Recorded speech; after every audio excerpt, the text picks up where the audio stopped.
Hello again, and welcome back to Right Man in the Wrong Place. My name is Luke Tatum. I'm really glad that you're here. I react to music, and today we are continuing with Still Life, Opeth's 1999 album with this strikingly red album art, which I do love, and I like looking at it. So far, I'm really enjoying this. We just wrapped up the previous track, Moonlapse Vertigo, which I still don't really know what that name means, but that was an interesting song. It was a nice longer song. This is another nice longer song, and it's called Face of Melinda.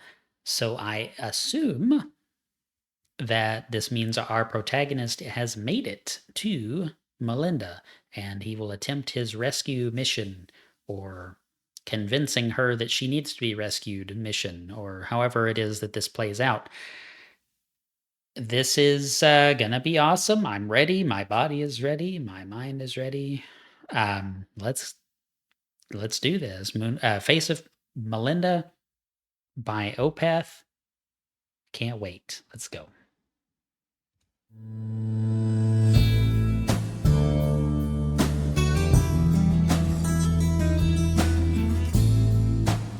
I did not expect this sound from Opeth ever.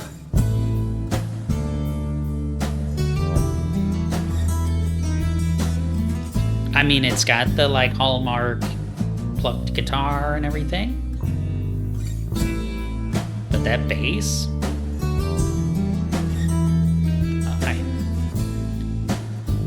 that drummer, what is he playing with? What is that sound? He's hitting a snare drum. I just can't determine if he's using brushes or what he's doing there. Back it up just a little bit. It sounds awesome.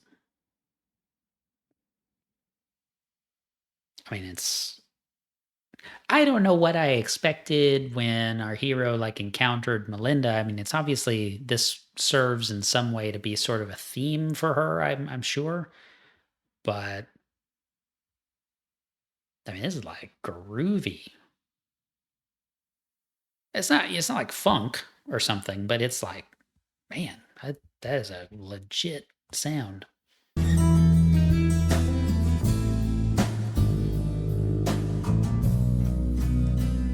I think he is playing with brushes.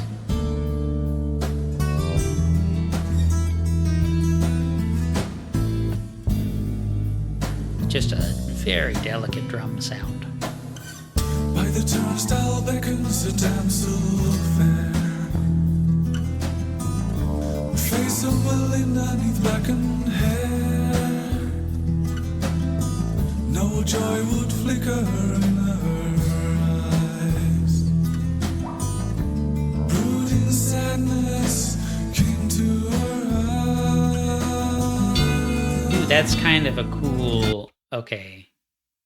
That's kind of a cool thing.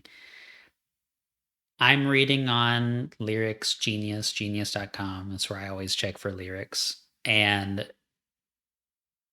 it says, no joy would flicker in her eyes.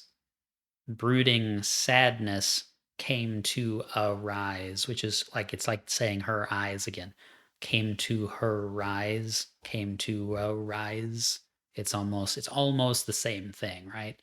So it doubly represents that, her eyes are joyless and are then filled with a brooding sadness, but it also signifies, that the brooding sadness rises up, right? So that's kind of a clever wordplay, which I like that kind of stuff. Brooding sadness came to her eyes. It's like almost the same exact way you would say those things.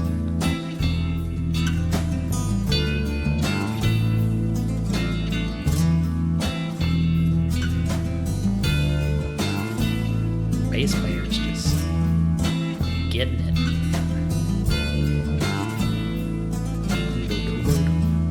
That's great. That's great. Words would fall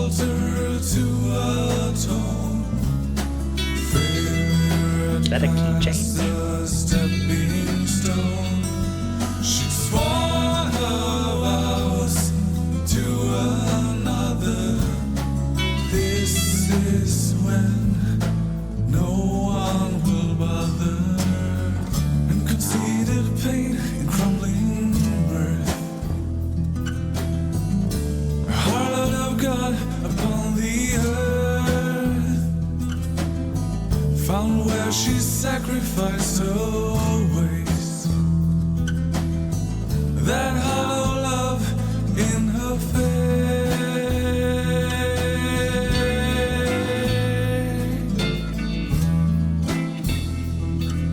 Now, this music is just like carrying me along. I can't pause. That bass line is just so good.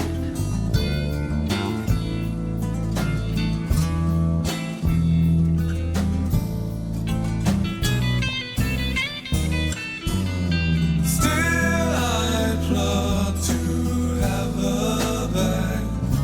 Contentment that would fill the crack. My soul released a fluttering sigh. This day fell, the darkness night.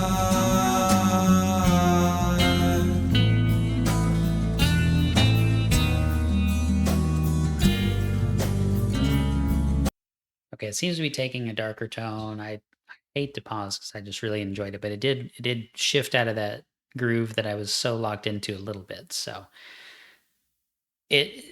what I'm understanding in the lyrics here is that he maybe had, I don't know. I guess he at some point had tried to express feelings for her. Words would falter to a tone. I don't quite know. Maybe not. Maybe he never said anything about his feelings for her. She had sworn her vows to another, so in other words, now she is betrothed. This is when no one will bother. So she's locked into this. And conceited pain and crumbling mirth, a harlot of God upon the earth, found where she sacrificed her ways, that hollow love in her face. So she's in this arranged marriage or what have you, and maybe unwillingly, it sounds like she's not fulfilled by this relationship that she has gotten herself into, or has been forced upon her. The harlot of God line, it makes me feel like, it's a religiously motivated union, right? And kind of furthering this cult in some way, or this whatever it is.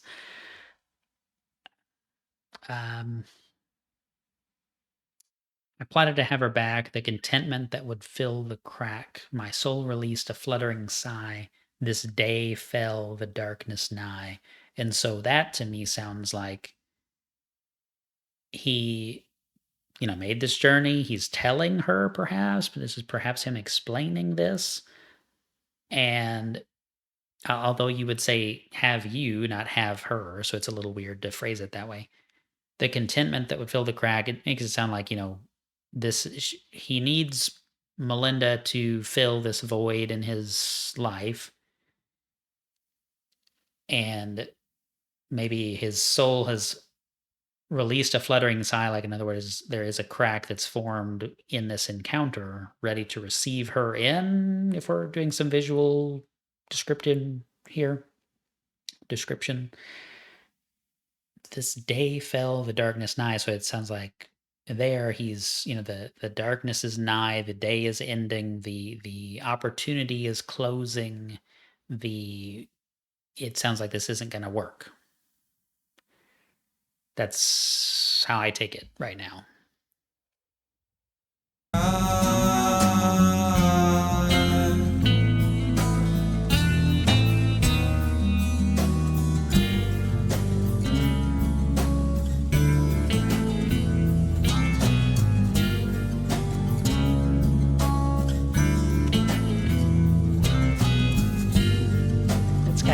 interesting groove here as well.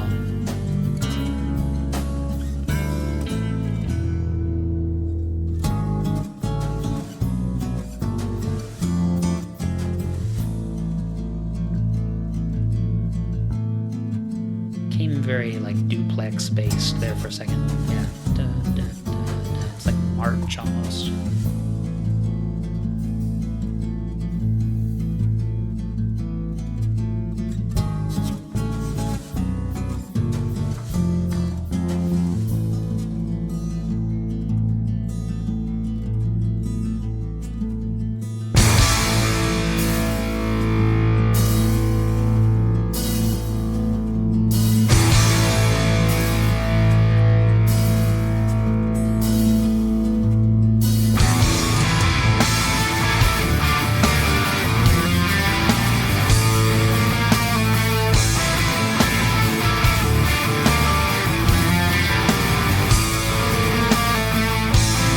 All of that emotion took a while to set in, and now he's drowning in it.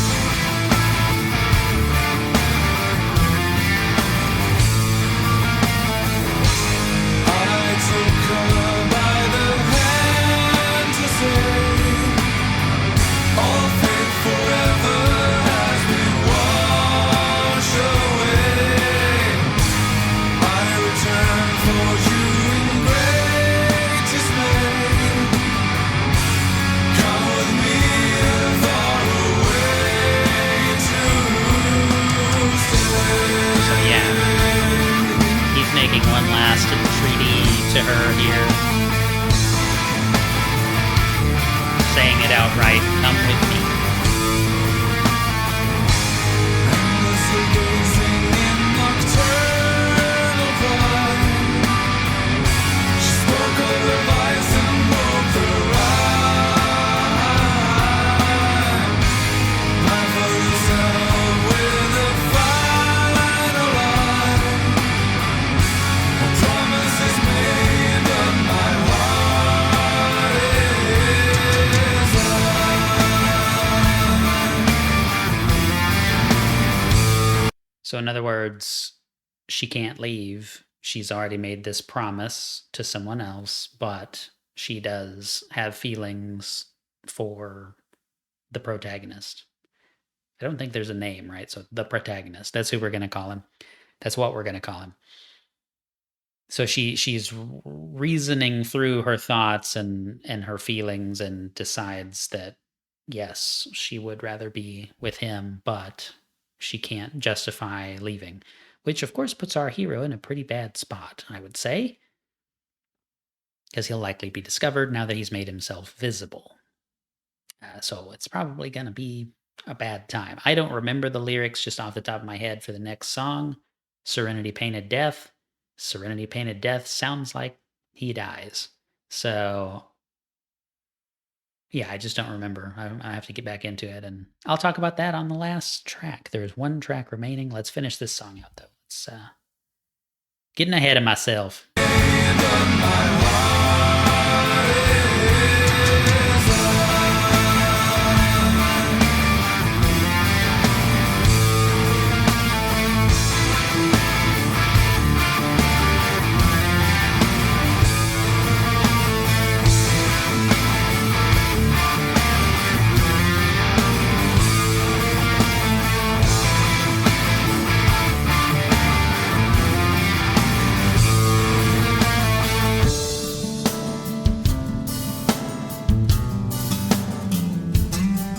I know Opeth does this on like every song, you know, with the kind of pulling back from all the effects and the heavy guitars, and then just has this more ornate section where you can really hear the individual body of each sound. But it gets me every time, man. I like it.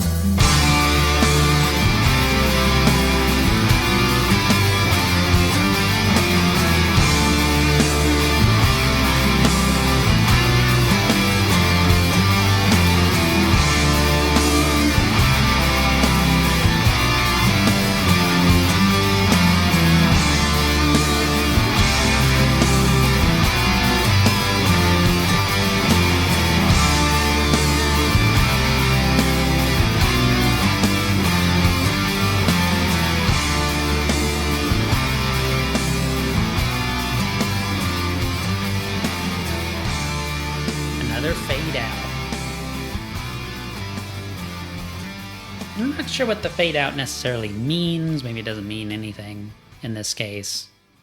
Great outro groove. Very, very nice. Very nice. I gotta say, I mean, there's a couple of things. That was awesome. The kind of the emergence into the heavier section there towards the end reminded me a whole lot of the last song from the Proto Men album. So the first full album that I did on the channel is Act 2, The Father of Death by the Proto Men. It's my favorite band. And the last song, I mean, there's a lot of similarities now that I'm really realizing this between that album and this album. They're not really the same genre exactly, but they both tell a story and each song follows the song before, right? It's telling the tale of characters over time.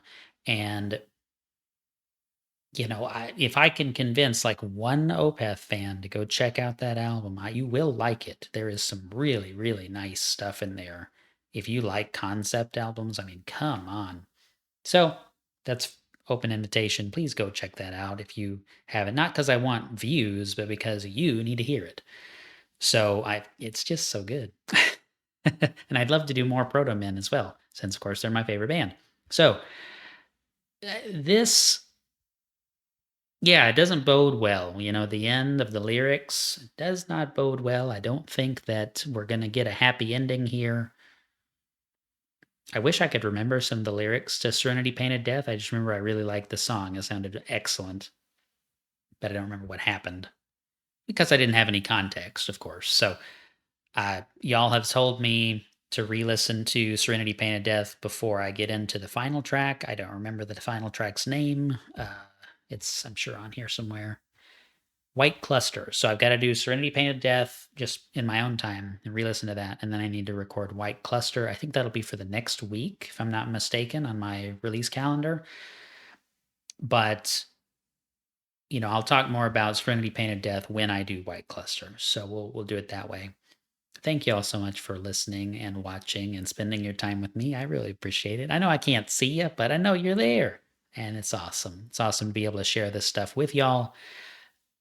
I will say too, if you want to throw ideas to me, just kind of whenever you feel like it, that is why I introduced the paragraph thing. That's relatively new on the channel still, but it's a subscription. It's $10 a month, or you get a discount if you do it annually. And you can just throw me comments, suggestions for things whenever you feel like it on there. That's also my blog. And, I don't write a whole lot because I don't have a lot of time to do it. But when I do, I'll put it on there. And I would love to hear your thoughts on some of these things. I'd love to get into a more deeper discussion on these kinds of things. Maybe someday I'll even do like live streams or something where we can have like a live conversation about certain things. I just don't know how I'm going to make time for that. So, no promises. But appreciate y'all so much. Thanks as always for being here. Until next time, the right man in the wrong place can make all the difference in the world, and I'll see you soon.